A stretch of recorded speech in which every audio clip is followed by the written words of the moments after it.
Welcome my dear student. मैं doctor Kamlesh Kumar Chaudhary, project Kanya inter school Sirghati, फिर एक बार आप लोग के सामने क्रैश कोर्स लेकर आया हूं। और आप लोग जैसे जानते हैं क्रैश कोर्स में जो सब्जेक्ट मैटर होता है वो भी काफ़ी शॉर्ट तरीके से लेकर चलना होता है और उसमें जो खास बातें हैं, इंपॉर्टेंट चीज़ें हैं, उन्हीं को सिर्फ वर्णन किया जाता है। तो आए हम लोग स्टार्ट करें क्रैश कोर्स में और हम लोग इस पर देखें। आज हम जो आपके चैप्टर लेकर आए हैं उसका नाम है कार्बोक्सिलिक एसिड।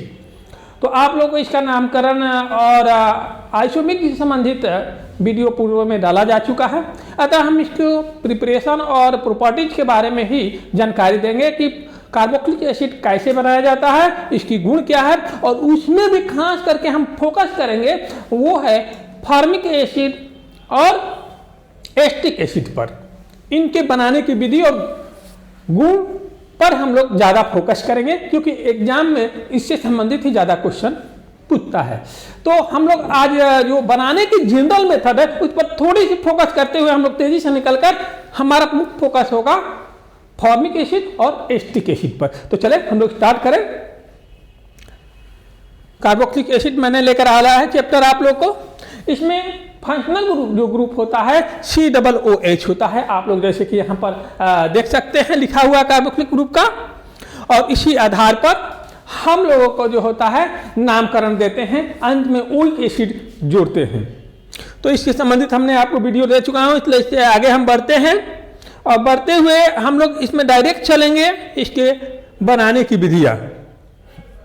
तो आप लोग को जैसे कि मोनोकार्बोक्सिलिक अम्ल बनाने की जो विधि है वो बहुत इजी है, और आप लोगों को जब मैंने अल्कोहल पढ़ाया तो उस वक्त भी बताया था, एल्डिहाइड और कीटोन पढ़ाया था उस वक्त भी बताया था कि यदि आप अल्कोहल का या एल्डिहाइड और कीटोन का ऑक्सीकरण करते हैं तो जो लास्ट प्रोडक्ट होता है वह होता है कार्बोक्सिलिक एसिड। तो स्पष्ट है हम इन दोनों तरीके से बना सकते हैं, और इसका विस्तृत वर्णन मैंने आप लोग को अल्कोहल एंड एल्डिहाइड कीटोन जो टॉपिक था, जो मैंने पढ़ाया था, आप लोगों को वीडियो दिया था, उसमें बताया था कि Na2Cr2O7 और H2SO4 की उपस्थिति में हम जब ऑक्सीकरण करते हैं एल्डिहाइड का, कीटोन का या अल्कोहल का, तो हमारा जो एसिड अंत में प्रोडक्ट होता है। और पुनः मैं आप लोग को वही चीज यहाँ पर बताया हूँ। तो हम समझते हैं कि अगर आपने पिछली वीडियो देखा है तो इस पर हमारा विशेष चर्चा करने की कोई आवश्यकता नहीं है। फिर भी हम आपको बताते हैं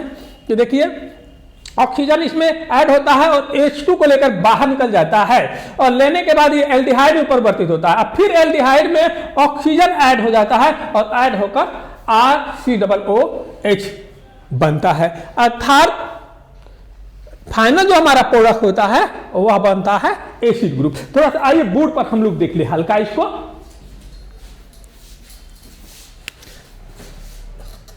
RCH2OH अल्कोहल से हम बना रहे हैं, गौर कीजिएगा। अल्कोहल पहले ये होता है नवजात ऑक्सीजन मिलता है, ये K2Cr2O7 और H2SO4 के द्वारा, और यही जो मिलता है ऑक्सीजन, तो ये दो हाइड्रोजन और एक ऑक्सीजन निकल जाता है बाहर, और निकलने के बाद हो जाता है RCHO। तो अब ये एल्डिहाइड बनकर तैयार हुआ, और अब जो ये RCHO है ये फिर इसका ऑक्सीकरण होता है K2Cr2O7 और H2SO4 के द्वारा। अब ये ऑक्सीजन यहाँ ऐड हो जाता है RCOOH, अर्थात एसिड ग्रुप हमको कार्बोक्सिलिक एसिड प्राप्त हो जाता है। तो ये चीज मैंने पहले भी बताया था और आज पुनः बताया। फिर चलो पीपीटी पर हम,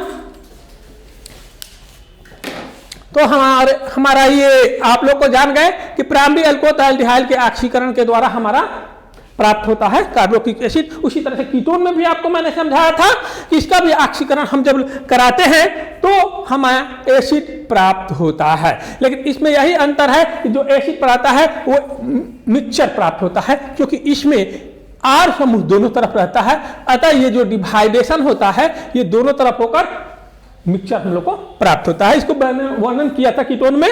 तो चलिए अब आगे हम बढ़ते हैं इसके बनाने की विधि में। तो हम क्यों ना डायरेक्ट फॉर्मिक एसिड पर चले और उसका हम लोग समझे बेहतरीन तरीके से, क्योंकि ये जनरल तौर पर आपको बताया जा चुका है। हम लोग चलते हैं आपको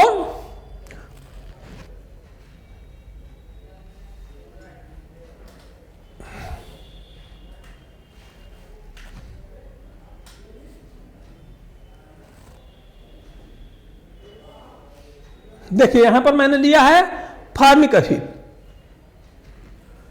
आप देख सकते हैं ये फॉर्मिक एसिड जो बनाने की विधि है, ये प्रयोगशाला विधि।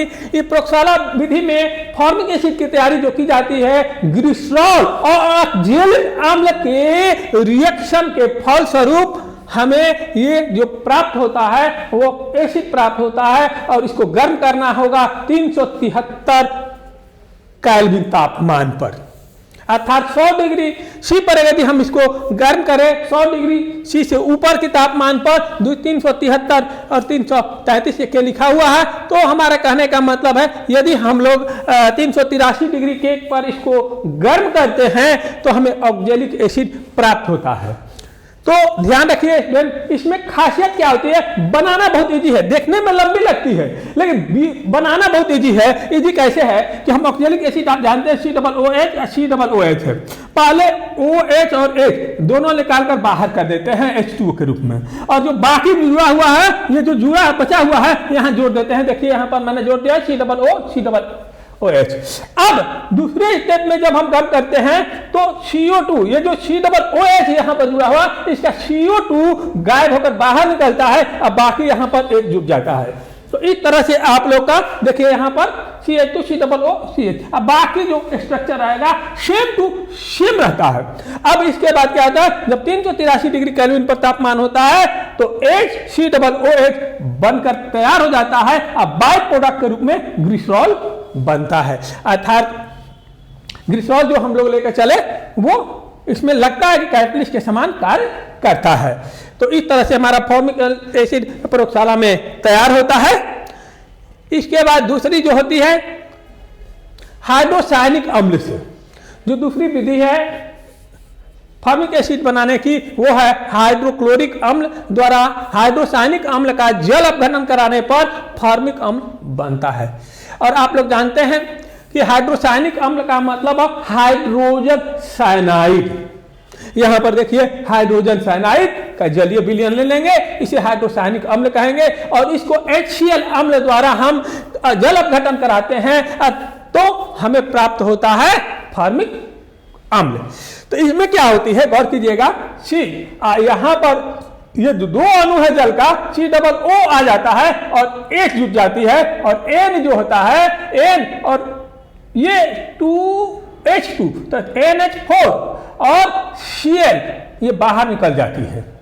तो इस तरह से ये जो अणु है ये OO और ये H, अर्थात कहने का मतलब हमारा ये है कि HCl का H और ऑक्सीजन का 2 ऑक्सीजन इस कार्बन के साथ COOH समूह बनाता है, और जो ये 2H2 है और यह N के साथ में अगर अमोनियम ये हो जाए क्लोरीन, अमोनियम क्लोराइड बनकर बाहर निकल जाता है। इस प्रकार से ये बनता है। लेकिन महत्वपूर्ण आपका जो रिएक्शन है आपको ध्यान रखना होगा, ऑक्जेलिक अम्ल और ग्लिसरॉल के रिएक्शन से फॉर्मिक एसिड का निर्माण, जिसको मैंने स्टेप बाय स्टेप बताया आपको कि कैसे आप बनाइएगा, याद करने की जरूरत नहीं है। तो अब आगे चलते हैं हम लोग। कार्बन मोनोऑक्साइड गैस को जब 483 केल्विन ताप से आप 6 से 10 एटीएम का मतलब वायुमंडलीय दाब पर सोडा लाइम के ऊपर प्रवाहित करते हैं तो सोडियम फॉर्मेट बनता है, जिसे सल्फ्यूरिक अम्ल के साथ अभिक्रिया कराकर फॉर्मिक अम्ल हम लोग आसानी से प्राप्त करते हैं। तो हमने यहां पर लिया है, देखिए सोडियम हाइड्रोक्साइड सोडालन, इसको CO के साथ किया। अब आ गया यहां पर सोडियम फॉर्मेट, और इसी सोडियम फॉर्मेट को हम H2SO4 के साथ जब रिएक्शन कराते हैं तो हमारा जो N है वो इसके साथ H2SO4 के साथ अपक्रिया करके सोडियम बाइसल्फेट बनाता है, और जो H है इसका N के स्थान पर प्रतिस्थापित हो जाता है। इस तरह से फॉर्मिक अम्ल बनकर तैयार होता है। अब हमने फॉर्मिक अम्ल बनाने की विधि जाना, अब हम लोग जरा गुण पर ध्यान दें। फिजिकल प्रॉपर्टी बनाने की आवश्यकता नहीं है, ये आप लोग अच्छी तरह से जानते हैं कि इसका जो गंध होता है वो गंधयुक्त होता है, और ये एक रंगहीन द्रव है, इसकी गंध जो होती है वो तीखी होती है। यह जल, अल्कोहल ईथर आदि में क्या होता है, घुलनशील होता है, और रासायनिक रूप से फॉर्मिक अम्ल में एल्डिहाइड और कार्बोक्सिलिक दोनों ही समूह उपस्थित रहते हैं। क्योंकि यदि आप दो तरफ से आप काट दीजिए, अगर आप इधर से काटिएगा OH को हटाइएगा तो क्या हो जाएगा, एल्डिहाइड समूह हो जाएगा, और हाइड्रोजन को हटाइएगा तो कार्बोक्सिलिक समूह हो जाएगा।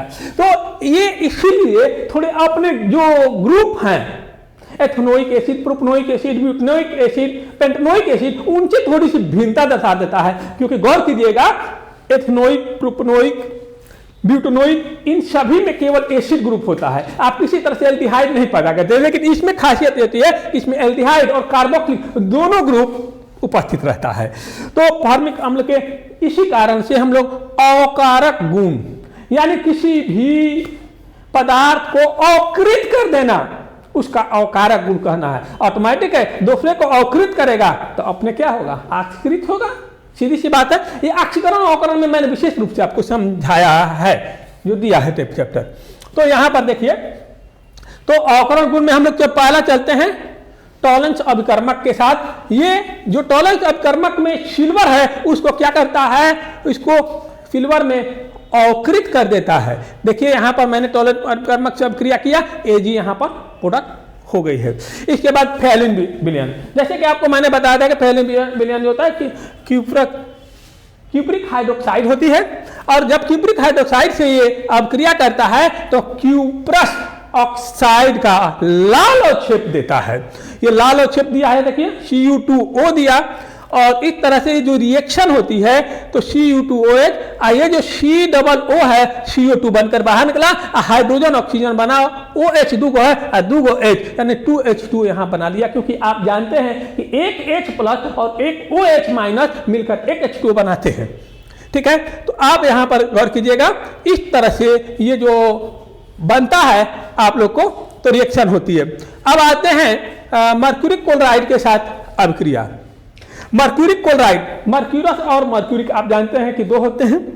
तो यहां पर हम मर्क्यूरिक क्लोराइड के साथ अभिक्रिया क्या है, तो अवकृत करके मर्क्यूरिक को मर्क्यूरस में बदल देगा। गौर कीजिएगा, मर्क्यूरस क्लोराइड में बदल देता है या मरकरी में अवक्षेपित कर देता है। तो यहां पर देखिए मैंने अभिक्रिया दिखाया है, AgCl2 है, मर्क्यूरी को क्या किया, मर्क्यूरस में बस अवकृत किया, और फिर इस मर्क्यूरस को भी काला मरकरी में ये अवक्षेपित कर देता है। अर्थात ऋणात्मक जो संयोजकता है उसको कम करते जाना है। अवकरण का मतलब यही, अवकृत करने का मतलब। तो देखिए यहां पर -2 था, -2 से -1 हुआ, और माइनस वो भी समाप्त होकर यहां 0 हो गए, तो ये अवकृत कर दिया। इसके बाद है फॉर्मिक अम्ल में, देखिए बंधन के विखंडन के कारण अभिक्रिया होती है। कौन बंधन, OH को बाहर निकाल देना, यानी HCOO, यानी इसका मतलब एल्डिहाइड वाला गुण देगा। क्लियर है ना। यहां पर OH हट गया, COOH, तो यहां पर H जो बचेगी तो COH होगी। तो अब आएगा ये जो अभिक्रिया होगी एस्टरीकरण। एस्टरीकरण का मतलब एस्टर का निर्माण। आप ध्यान रखिएगा, ऑक्जेलिक अम्ल को इथाइल अल्कोहल के साथ अभिक्रिया कराइएगा तो एस्टर और जल देता है, और इसी अभिक्रिया को एस्टरीकरण कहते हैं। और एग्जाम में पूछ देता है, एस्टरीफिकेशन इंग्लिश में कहते हैं, हिंदी में एस्टरीकरण कहते हैं। एस्टरीकरण किसे कहते हैं, तो आपको डायरेक्ट कहना होगा कि कार्बोक्सिलिक अम्ल और अल्कोहल के बीच अभिक्रिया के फलस्वरूप एस्टर और जल बनना एस्टरीकरण कहलाता है। तो इसमें क्या होता है, OH बंधन, यहाँ बताया है कि OH बंधन के टूटने वाली अभिक्रिया, तो OH और H मिलकर H2 बन जाएगा और बाकी जुट जाएगा। तो देखो CO है और ये O, COO C2H5, COO C2H5 और H2O। अब आते हैं PCl5। आपको मैंने बताया था बेटा, याद होगा कि PCl5 का यदि अभिक्रिया दर्शाए और O रहेगा तो आंख मूंद कर, देखिए बताते आ रहे हैं, अल्कोहल में बताया, एल्डिहाइड में बताया, कीटोन में बताया, आप कार्बोक्सिलिक अम्ल में वही चीज बता रहे हैं, POCl3 बनाकर बाहर कर दीजिए। यदि OH समूह है तो H और HCl बनकर बाहर निकल जाएगा और बाकी Cl वहां जुट जाएगा। 5 गो होता है, 3 गो POCl3 बना, देखिए POCl3, एक HCl, एक HCl यहां पर OH की जगह पर जुट गया। ठीक है, एसिड क्लोराइड ग्रुप बन गया आपका। तो ये PCl5 का एकदम इजी है। अब अमोनिया के साथ अभिक्रिया। अब आप अच्छी तरह से जानते हैं कि जब अमोनिया के साथ अभिक्रिया होती है तो अमोनिया क्या करता है, अमोनियम में बदलने की प्रवृत्ति रखता है NH4 में। तो यहां पर एक दिखाई दे रहा है NH4 हो जाएगा तो अमोनियम फॉर्मेट का निर्माण हो जाएगा। अब इस अमोनियम फॉर्मेट को यदि आप गर्म कर दें तो फॉर्माइड बन जाता है और फॉर्माइड बदल जाता है। इसमें होता क्या है कि अमोनियम फॉर्मेट से एक जल का अणु बाहर निकल जाता है और जब बाहर निकल जाता है तो सेफ जो ग्रुप बनेगा एमाइड बनेगा, जिसे फॉर्मिक है तो फॉर्माइड कह देंगे। आते हैं सांद्र सल्फ्यूरिक अम्ल के साथ अभिक्रिया। नेक्स्ट अभिक्रिया हमारा जो है सांद्र सल्फ्यूरिक अम्ल के साथ है। फॉर्मिक अम्ल को सांद्र सल्फ्यूरिक अम्ल के साथ गर्म करने पर कार्बन मोनोऑक्साइड और जल बनते हैं। तो ध्यान रखिए, कार्बन मोनोऑक्साइड गैस की जो तैयारी की जाती है इसी विधि द्वारा की जाती है। अब इसे H2SO4 के उपस्थिति में क्या करते हैं, हम लोग गर्म करते हैं तो H2SO4 यहाँ पर उत्प्रेरक काम करेगा और इसे कार्बन मोनोऑक्साइड C और H2O में बदल देता है। इसके अलावा अभी आपको हमने OH को हटाने के लिए बताया। अब इसके अंदर कुछ विशिष्ट अभिक्रियाएं होती है जिसे हम यहाँ जानना जरूरी है, जो कि ऊपर प्रोडक्ट हुई है उसी प्रोडक्ट अभिक्रिया से संबंधित यहाँ कुछ रिएक्शन है जिसे हमें जानना आवश्यक है। जैसे सोडियम फॉर्मेट हम आप ऊपर बनाए थे, तो सोडियम फॉर्मेट के ऊपर ऊष्मा का क्या प्रभाव होता है। यदि इसे 773 केल्विन तापमान पर गर्म किया जाए तो सोडियम ऑक्जिलेट बनता है और हाइड्रोजन गैस मुक्त होती है। अर्थात ये जो होता है ये दो अनुभाग लेता है और दोनों का हाइड्रोजन निकलकर H2 बन जाता है और दोनों जो बचा रहेगा वो आपस में ऑक्जिलेट के रूप में यहाँ जुट जाता है। इसके बाद ये कैल्शियम फॉर्मेट, अब कैल्शियम फॉर्मेट को भी शुष्क श्रवण करने पर फॉर्मल्डिहाइड बनाता है। ये फॉर्मल्डिहाइड बनाने की विधि भी है। तो एक तो हम जाने कि इसका गुण और दूसरा जान गए कि फॉर्मल्डिहाइड बनाने की विधि। तो कैल्शियम फॉर्मेट को जब हम गर्म करते हैं तो ये जो होता है ये एल्डिहाइड ग्रुप यानी फॉर्मल्डिहाइड HCOOH ये बनकर बाहर निकलकर फॉर्मल्डिहाइड बनता है और कैल्शियम कार्बोनेट CaCO3 बनकर बाहर निकलता है और क्षेपित होता है। इसके बाद कैल्शियम फॉर्मेट और कैल्शियम एस्टेट के मिश्रण पर ऊष्मा का प्रभाव, तो इसका एस्टल्डिहाइड बनाने की ये विधि है, ये महत्वपूर्ण विधि है। इसमें क्या किया जाता है, कैल्शियम एस्टेट और कैल्शियम एसीटेट और फॉर्मेट दोनों का मिश्रण हम लेकर अगर गर्म करें तो एस्टल्डिहाइड बनता है। गौर कीजिएगा एक बात का, केवल कैल्शियम फॉर्मेट लीजिएगा तो फॉर्मल्डिहाइड बनेगा, लेकिन कैल्शियम एस्टेट और कैल्शियम फॉर्मेट को लीजिएगा तो ये एस्टल्डिहाइड बनता है। इस प्रकार हमने आज जाना कि फॉर्मिक एसिड में बनाने की विधि और गुण। अब हम जानेंगे एस्टिक अम्ल। एस्टिक अम्ल के बारे में, एस्टिक अम्ल बनाने के लिए जो विधि होती है एथिल अल्कोहल के ऑक्सीकरण से, ये तो आप लोग को अच्छी तरह से मालूम है। हमने आप लोग को बार बार बताया है कि एल्डिहाइड और वहीं अभी कुछ देर पहले मैंने आप लोग को समझाया था कि अल्कोहल और एल्डिहाइड के ऑक्सीकरण से एसिड ग्रुप बनता है। ठीक उसी पर आधारित पर यह है, यहाँ पर अल्कोहल के हमने ठीक उसी तरह से ऑक्सीकरण करा, एस्टिक अम्ल बन गया। वहां R के जगह पर CH3 लिख लीजिए जो समझाया था और उसके अनुसार ये बनकर तैयार होती है। तो ध्यान रखिए, अल्कोहल के ऑक्सीकरण द्वारा ही प्रयोगशाला में एस्टिक अम्ल बनाया जाता है। अच्छा, मेथिल साइनाइड के जल अपघटन द्वारा। अब मेथिल साइनाइड को जल अपघटित खनिज अम्ल या कास्टिक सोडा द्वारा करने पर एस्टिक अम्ल बनता है। खनिज अम्ल आप लोग जानते ही हैं, H2SO4, HNO3, HCl, ये सब क्या कहलाता है, खनिज अम्ल कहलाता है। और कार्बनिक अम्ल में आप लोगों को तो बताने की जरूरत नहीं है, बता ही रहे पूरी। Methanoic acid, ethanoic acid, propanoic acid, butanoic acid, pentanoic acid, hexanoic, octanoic, heptanoic, सारे जो ग्रुप के एसिड है ये कार्बनिक आपको एसिड हुए। तो मेथिल साइनाइड को हम लोग जल अपघटन जब कराते हैं तो जल अपघटन का मतलब दिमाग बैठा लीजिएगा, जल से अभिक्रिया। जल अभिक्रिया जब करता है तो Cn को, ये आप लोग देख रहे हैं यहाँ पर जो है C आइए 2 ऑक्सीजन लेकर COOH हो जाएगा। अब बाकी N जो यहाँ पर है और ये H2SO4 का HSO4 मिलकर बन जाएगा NH4HSO4 यानी अमोनियम हाइड्रोजन सल्फेट बनेगा और एस्टिक अम्ल बन जाती है। अब NOH ले लीजिएगा तो क्या होगा, जस्ट लाइक उसी तरह से होगी अभिक्रिया। C का ये टूटेगा, ऑक्सीजन ये डबल जुटेगा, यहाँ पर आपको Na लिए तो Na जुटेगा, यहाँ पर ये K लिखा है, थोड़ा सा मिस्टेक किया है, यहाँ पर Na होगी, यहाँ पर Na होगा, ध्यान रखिएगा। अगर KOH लीजिएगा तब K होगा। अब ये तनु HCl से कराकर CH3COOH प्राप्त कर लेते हैं। इसके बाद गिरनार्ड अभिकर्मक, हम आपको फिर ना बता दें कि बार बार पूछता है कि गिरनार्ड अभिकर्मक किसे कहते हैं।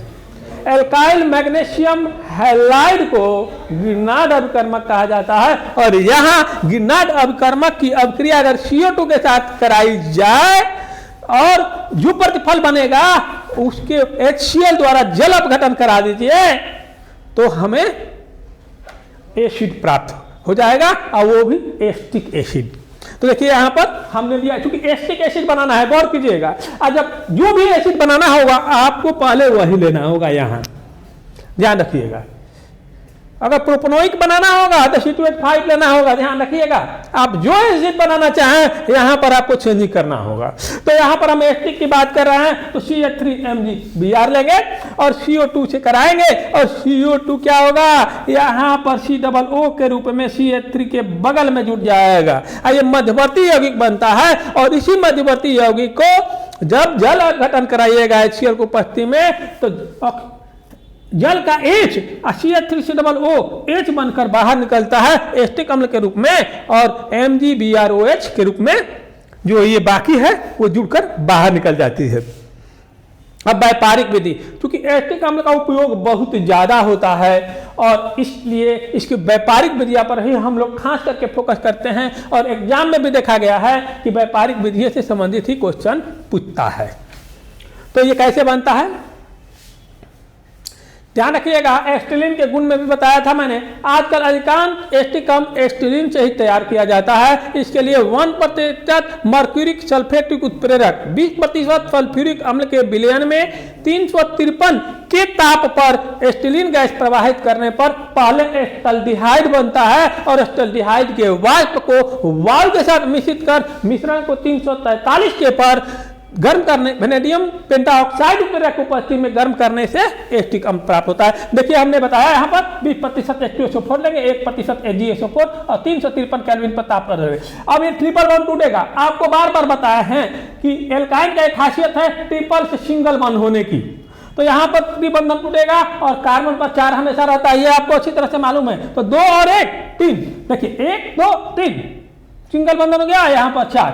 अब ये C हुआ, ये ऑक्सीजन डबल बॉन्ड O और H से यहाँ जुट गया, एस्टल्डिहाइड बन गया। अब V2O5 की उपस्थिति में ऑक्सीजन के साथ इसे गर्म कीजिएगा तो ये जो हाइड्रोजन है वहाँ पर ऑक्सीजन आकर जुट जाएगा, COOH ग्रुप एस्टिक अम्ल बनकर तैयार हो जाता है। और ये खास करके एग्जाम में आपको बताया गया है द्रुत सिरका विधि, और सिरका से इसको कैसे तैयार किया जाता है उसके बारे में हम लोग आज चर्चा करेंगे। इस विधि में 12 से 15% अल्कोहल के विलयन का किण्वन करके एस्टिक अम्ल तैयार किया जाता है। वायु की उपस्थिति में अल्कोहल का तनु विलयन माइकोडर्मा एसिडिटी के प्रभाव से एस्टिक अम्ल में परिवर्तित होता है। यहाँ पर देखिए इथाइल अल्कोहल ऑक्सीजन और को ले लिया गया और यहाँ पर उसकी अभिक्रिया कराई गई है तो जल निर्माण हुआ और एस्टिक अम्ल बन गया। इसके विधि मैंने वर्णन किया है। अब हम चलेंगे इसके गुण पर चर्चा करेंगे। गुण पर आइए ध्यान दीजिए।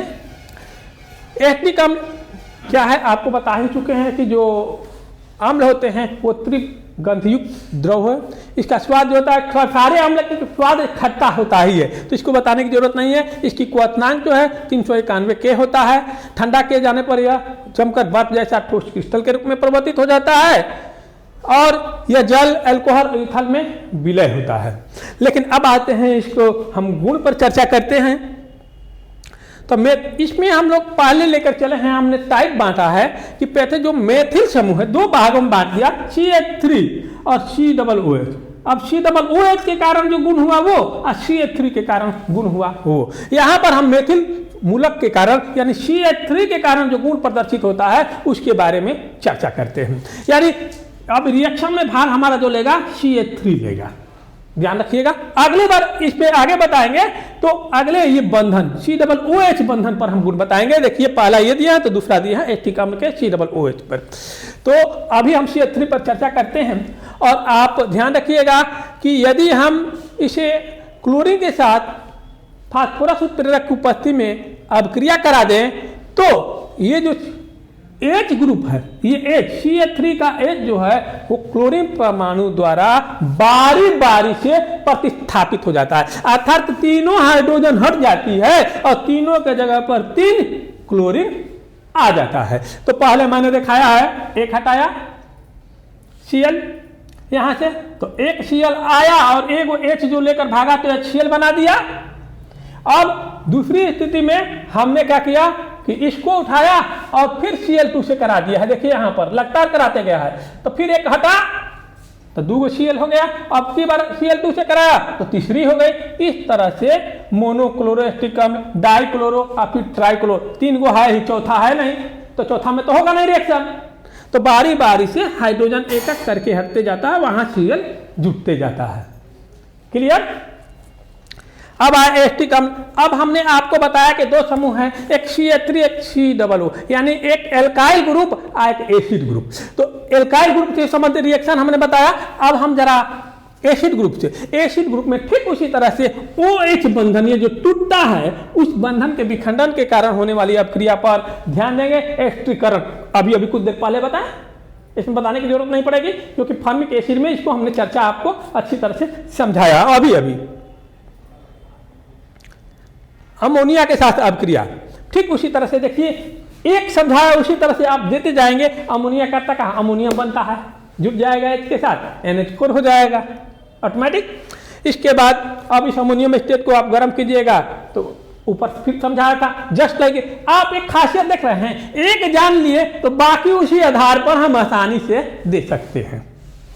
अच्छा, एस्टिक एनहाइड्राइड का निर्माण, ये देखिए ध्यान रखिएगा, इसमें एस्टिक अम्ल को फास्फोरस पेंटाऑक्साइड के साथ गर्म करने पर एसिटिक एनहाइड्राइड देता है। आप इस फार्मूला को जानते हैं कि एनहाइड्राइड कहते हैं ऑक्सीजन के साथ यदि 2 अणु इसका रहे तो यहाँ पर एस्टिक रहेगा तो एस्टिक एनहाइड्राइड कहेंगे। यदि प्रोपेन रहे, प्रोपनोइक रहेगा एसिड तो प्रोपेन एनहाइड्राइड हम कह सकते हैं। तो यहाँ पर एस्टिक की बात चर्चा चल रही है तो हम यहाँ एस्टिक एनहाइड्राइड कहेंगे। तो ये एस्टिक हाइड्राइड क्या होता है, इसका 2 अणु जो जल का एक अणु निष्कासित करके एस्टिक एनहाइड्राइड में बदल जाता है। अब देखिए कैसे होती है, CH3CO ये रहा, अब 2 अणु है तो 2 गो हाइड्रोजन, यहाँ से ये टूटा, यहाँ से ये एक भाग हो गया। अब इस OH पर गौर कीजिएगा तो H2O निकल गया, यहाँ सिंगल बचा O, ये 2 अणु है तो यहाँ पर देखिए 2 कर दिए O और H2O को बाहर कर दिए। इसके बाद यह दूसरा है एसिड क्लोराइड और कार्बोक्सिलिक अम्ल के अनाद्र सोडियम लवण के बीच अभिक्रिया होने पर एसिड एनहाइड्राइड बनता है। इसमें भी होता है एसिटिल क्लोराइड, यहाँ ले लिया, एसिड क्लोराइड ग्रुप है, आप लोग को मालूम है COCl को एसिड क्लोराइड ग्रुप कहते हैं। अब यहाँ पर एसिटिल क्लोराइड हमने लिया और एसिटिल क्लोराइड के बाद इसमें हम सोडियम एसीटेट का ग्रुप अभी बताया कि NaOH के साथ अभिक्रिया होती है तो जल बनता है, Na वहां आता है, CH3COO Na होता है। अब उसको इसके साथ अभिक्रिया भी करा दे, यानी पहले हमको NaOH के साथ अभिक्रिया करके सोडियम एस्टेट बनाना होगा। अब ये सोडियम एस्टेट जो होता है एस्टिल क्लोराइड के साथ अभिक्रिया करके एस्टिक एनहाइड्राइड जस्ट लाइक उसी तरह से NaCl बाहर, गौर कीजिएगा Na और Cl आपको बार बार बताया कि 1A और 7A के तत्वों के बीच बहुत ज्यादा प्रीति होती है और जहां होते हैं लेकर भागने की कोशिश करते हैं। तो यहां पर Na और Cl निकलकर बाहर चले गए। अब आप गौर कीजिए कि ये देखिए CH3CO ये होगा इतना और ये इतना, ये डबल हो गया। अब उसके बगल में O बच गया, सिर्फ O हो गया। तो वही चीज को, जो ये चीज है वही चीज को इसको लाइन बाय लाइन लिख दिया गया। देखिए O के इधर CH3CO, O के इधर CH3CO, ऐसे लिखे या ऐसे लिखे, दोनों सेम बात हुआ। अन्य अभिक्रियाएं हैं। अब ये सोडियम एस्टेट को सोडा लाइम के साथ गर्म करने पर मेथेन बनता है और इसके यही प्रयोगशाला विधि है आपको मेथेन बनाने की। बताया था मैंने एल्केन जब आपको वीडियो दिया था उसमें। पोटेशियम एस्टेट का विद्युत अपघटन करके आपको एथेन बनाने की विधि भी मैंने एल्केन का जो वीडियो डाला है उसमें विस्तृत रूप से समझाया है। इस तरह से हम चले, अब आते हैं तीसरा, कैल्शियम एस्टेट पर ऊष्मा का जो ये प्रभाव क्या होता है। अभी कुछ देर पहले हमने बताया कि कैल्शियम एस्टेट को गर्म करें तो एसीटोन बनता है। डाइमिथाइल कीटोन को एसीटोन कहते हैं। अगर आईयूपीएसी नेम देते हैं तो लिखते हैं प्रोपेन 2,1 या 2-प्रोपेनॉन। इसका विस्तृत रूप से मैंने नामकरण भी बताया है आपको, एसीटोन बनता है। और ये एसीटोन जो ये बनाने की विधि है प्रयोगशाला विधि है, गौर कीजिएगा आपको एसीटोन बनाने की, यानी कैल्शियम एस्टेट को हम लोग गर्म करते हैं, यानी शुष्क श्रवण किया जाता है तो कैल्शियम एस्टेट प्राप्त होता है।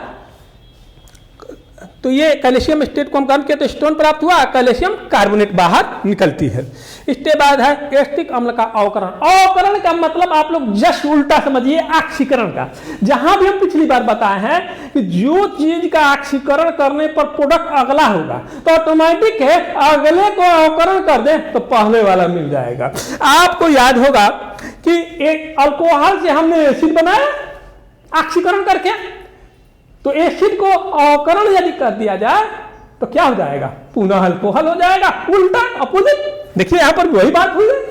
लिथियम एल्युमिनियम हाइड्राइड, ध्यान रखिए इसमें थोड़ा सा गौर कीजिएगा। लिथियम एल्युमिनियम हाइड्राइड ही आपको लेना होगा और इसको लेंगे अवकरण, हाइड्रोजन का योग कर देंगे, हाइड्रोजन करके फिर पलट गया रिएक्शन। जो बनाने की विधि है यहां क्या हो गया, गुण में आए तो तीनों हमको वही प्रोडक्ट मिल गया, यानी उसको पलट दिया गया है।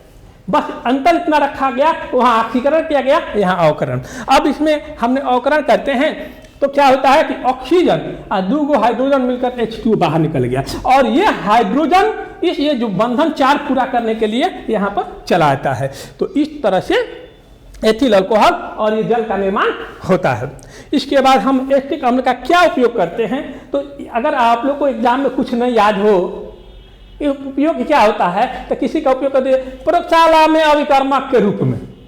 यदि आपको याद नहीं है किसी का कि उसका उपयोग क्या है और उपयोग पूछ दिया 2 तो एक आंख मूंद कर जान जाइए प्रयोगशाला में अभिकर्मक के रूप में, यानी टोटल कंपाउंड का प्रयोगशाला में अभिकर्मक के रूप में उपयोग होता है। तो ये एक खास बताते हैं आप लोग को, यदि कुछ नहीं याद हो उपयोग में तो ये लिख दीजिएगा प्रयोगशाला में अभिकर्मक के रूप में। अच्छा, दूसरा होता है सिरके के रूप में, रबर के लैक्टेस को कंदित करने में, औषधि के रूप में, फोटोग्राफिक फिल्म तथा रेयन के निर्माण में, आवश्यक सेलुलोज एसीटेट बनाने में। इस प्रकार हमने आज आपको जो ये कार्बोक्सिलिक एसिड का दिया उसमें बनाने के समान विधि को और गुण को ना ले जाकर हमने थोड़ी सी आपको कंपाउंड ले जाकर उसके बारे में बता दिया। उम्मीद है आपसे इससे लाभ उठाइएगा। तब तक के लिए हम फिर पुनः चलते हैं और पुनः आएंगे आपको नए चैप्टर के साथ। तब तक के लिए धन्यवाद।